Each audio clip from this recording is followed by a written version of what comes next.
नमस्कार दोस्तों, Kalpesh Bhatt media network में आपका स्वागत है। थोड़े विराम के बाद हम मिल रहे हैं। आज का मेरा टॉपिक वैसे तो करंट ही है। सावन का महीना भी चल रहा है। नॉर्थ भारत में देखें तो वहां पे सावन मास की अभी समाप्ति हुई है, लेकिन यहाँ पे वेस्टर्न साइड और साउथ में भी सावन मास चल रहा है। ये तो मूलतः एक विचारधारा है और आस्था का भी एक नजरिया है कि सावन के महीने में यदि कोई हिंदू है, यदि कोई सनातनी है, तो वो नॉन वेज से परहेज करता है। वैसे तो रियल हिंदू सनातनी है वो नॉन वेज तो लेता ही नहीं है, खाता ही नहीं है, लेकिन आजकल एक क्रेडिट या स्टेटस की बात हो गई है। ये बड़े बड़े होटल में जाके ये सब लेना, लेकिन पर्टिकुलरली फिर भी कोई सनातनी है तो सावन के महीने में मांस, मटन, मदिरा ये सब से दूरी बनाता है। लेकिन जो अपने आप को जनेऊधारी ब्राह्मण बोलते हैं, सनातनी बोलते हैं, उस राहुल गांधी की मैं बात करूं, कल एक वीडियो उसका आया है। कल यानी कि 4 सितंबर, वो वीडियो पुराना है।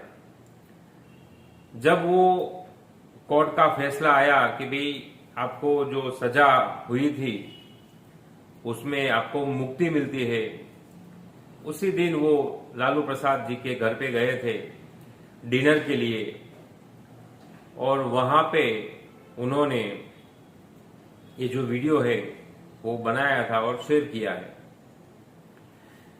वो जनेऊधारी ब्राह्मण है। वो पब्लिकली जो प्रवक्ता रणदीप सुरजेवाला है, उन्होंने प्रेस वार्ता में, प्रेस कॉन्फ्रेंस में बताया कि राहुल गांधी जनेऊधारी ब्राह्मण है। यदि है वो, तो लालू जी के घर पे जाके इस सावन मास में चंपारण का मटन बनाने की रेसिपी विधि लालू जी की बेटी से ये सीख रहे हैं, वो बना रहे हैं। वीडियो में ऐसा है कि वो बना रहे हैं, उसके बाद वो सब लोग बैठ के ये मटन नॉन वेज खाते भी है। ये व्यक्तिगत मामला है, खाना पीना, इसमें कोई टिप्पणी नहीं है। लेकिन सनातनी अपने आप को बताते हैं और बाद में ये करते हैं, तो वो किसको उल्लू बना रहे हैं।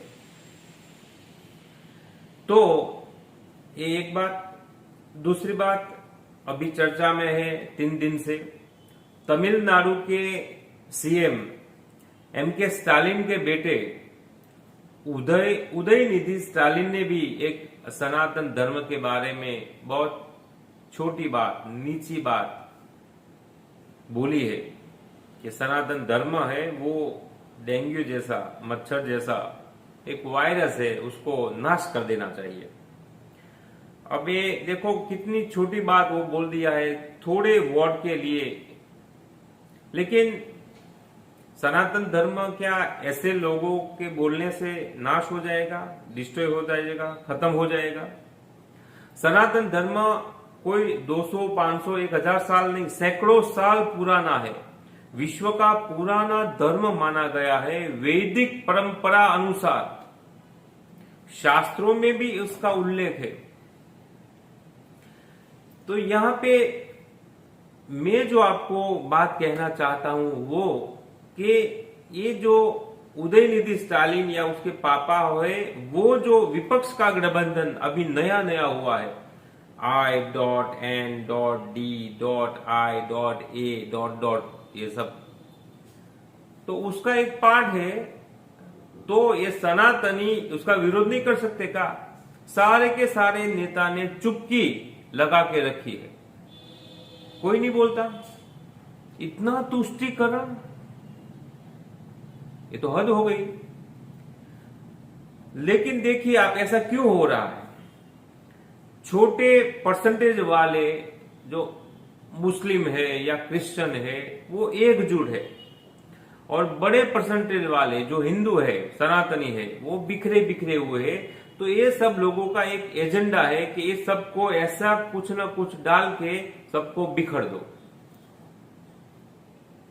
SC ST में, OBC में, आदिवासी में, ये उसको मानने वाला, उसको मानने वाला, उसके बाद हम अपनी रोटी पकाएंगे। लेकिन ध्यान रखना चाहिए, देखिए कोई भी मुस्लिम है, वो कोई भी सनातन के बारे में कभी उन्होंने नहीं बोला। उन्होंने अपना धर्म की रक्षा करते हैं, बात खत्म। लेकिन दूसरे धर्म के बारे में नहीं बोलते, क्रिश्चियन नहीं बोलते, पारसी नहीं बोलते। हिंदू ही खुद हिंदू धर्म के बारे में बोलते हैं। तो राहुल गांधी क्यों चुप है? छोटी छोटी बात होती है तो भी उसको वो बोलते हैं। अभी पिछले हफ्ते एक स्कूल में एक टीचर ने एक मुस्लिम लड़के को किसी दूसरे लड़के से होमवर्क या कुछ नहीं करवा के पिटवाया था। तो इमीडिएटली उसका रिएक्शन आ गया था कि भाजपा की ऐसी विचारधारा है, ऐसा बीज बोया है तो ऐसा ही पाओगे। ये राहुल गांधी जी का कहना है। तो इस सनातन धर्म के बारे में जो उल्टी सीधी बात कही, उसके बारे में क्यों नहीं बोलते? अभी उसके देखो, सोनिया गांधी जी ने भी राम के बारे में, अस्तित्व के बारे में सवाल खड़ा किया था। उसके प्रेसिडेंट मल्लिकार्जुन खड़गे साहब 2019 के पहले जो प्रचार प्रसार करते हैं, 2018 में उन्होंने एक बात की थी कि यदि मोदी जी को वोट देंगे तो सनातन धर्म और RSS की विचारधारा सब पे थोपेंगे। अरे भैया, तुम हिंदू नहीं हो क्या? और इतना तुष्टीकरण के तुम अपने आप को, खुद को भी नीचे डाल देते हो। कोई न कोई बकवास करता रहता है। देखो, ये अभी सपा वाले स्वामी प्रसाद मौर्य रामचरितमानस के बारे में उल्टा पुल्टा बोला था। उसके बाद अभी थोड़े दिन पहले ही हिंदू धर्म जैसा कोई है ही नहीं, हिंदू धर्म अस्तित्व में ही नहीं है, ये तो ब्राह्मण लोगों ने, ब्राह्मणवाद ने बढ़ावा दिया है। देखो, ऐसी बात कर दी और कोई नहीं बोला। तो ये एक होड़ लगी है या कोई हिडन एजेंडा है कि सनातन धर्म पर कोई न कोई एक दिन ये, एक दिन ये, एक दिन ये सब बोलेंगे और सबको बिखरा देंगे। और सनातन धर्मी जो ज्यादा है, ज्यादा उसका वोट मिलता है, उसी के ऊपर प्रहार करके उसी का वोट लेके इस सब लोगों को, अरविंद केजरीवाल, सोनिया गांधी, ममता बनर्जी, लालू प्रसाद, नीतीश कुमार, शरद पवार, उद्धव ठाकरे, सबको सत्ता में आना है, गाली देना है, वोट लेना है और सत्ता में। तो ये क्या प्रजा को मूर्ख समझते हैं क्या? मेरा तो बस यही आप सबको बोलना है, कहना है कि प्रजा को यदि वो मूर्ख समझते हैं कि भाई अब नई सरकार हम बनाएंगे, सब लोग इकट्ठा हो जाएंगे, क्यों? क्योंकि मोदी जी देश को नुकसान कर रहे हैं, देश की अर्थव्यवस्था बिगाड़ दी है। ये सब लोगों को अर्थव्यवस्था दिखाई दे रही है। सारे विश्व को भारत आगे जाता हुआ दिखाई दे रहा है। सारे विश्व के नेता भारत के प्रधानमंत्री नरेंद्र मोदी का सम्मान करते हैं। तो ऐसे ही सम्मान करते हैं क्या? GDP, अर्थव्यवस्था कहां से कहां चलेगी? और इस सब लोगों को ये सब लोग क्यों इकट्ठा हुए हैं? दोस्तों, मेरी ये चिंता ये है, मैंने पहले भी बोला था कि नेशन फर्स्ट की ही बात करेंगे, तटस्थ ट्रांसपेरेंट बात होगी इस चैनल पे। यदि आपको कोई भी ऐसा लगे कि भाई देश के हित में बात नहीं कर रहा है तो उससे दूरी बना के रखना है बस। अभी चुनाव नजदीक आ रहे हैं, ऐसी बातें सब लोग बोलेंगे, लेकिन जो देश की प्रगति कर रहा है, देश हित के बारे में सोच रहा है, सुरक्षा के बारे में सोच रहा है, उस सबको साथ लेके उस सबको ही हमें वोट देना है, आगे बढ़ाना है।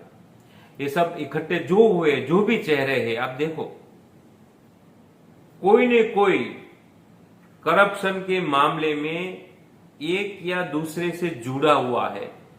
मोदी जी ने ईडी है या सीबीआई है, सब संस्थाओं को छूट दे रखी है कि आप अपने तरीके से जांच करें, और ज्यादातर ये चेहरे उस जांच में करप्शन के मामले में पाए गए हैं कि भाई वो लिप्त है।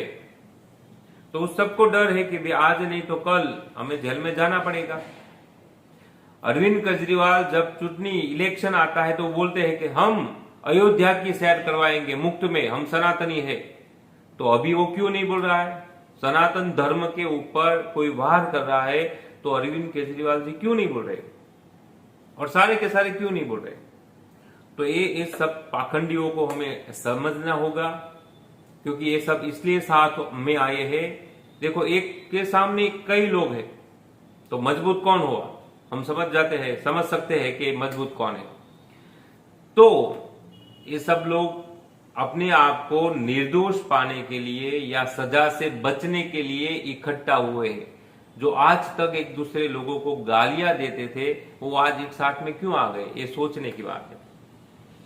और यदि ताकत है तुम में तो खुद लड़ो, एक अपने अपने पक्ष को 10, 22, 25 सीट नहीं ला सकते, और चले है भारत की सत्ता हासिल करने के लिए, पीएम बनने के लिए। तो ये सब ख्वाब ही है। भारत की जो प्रजा है वो सब कुछ जानती है, किसको वोट देना है, किसको वोट नहीं देना है, और भारत को आगे ले जाना है। अभी जो भी ये सरकार है उसमें सारे के सारे भारत का हित हो रहा है। सब लोग आगे बढ़ रहे हैं, जीडीपी भी आगे बढ़ रही है, और सब लोग सुकून से जी रहे हैं। तो आज के इस वीडियो में बस यही कि बस हमें जगना है, जाग जाना है।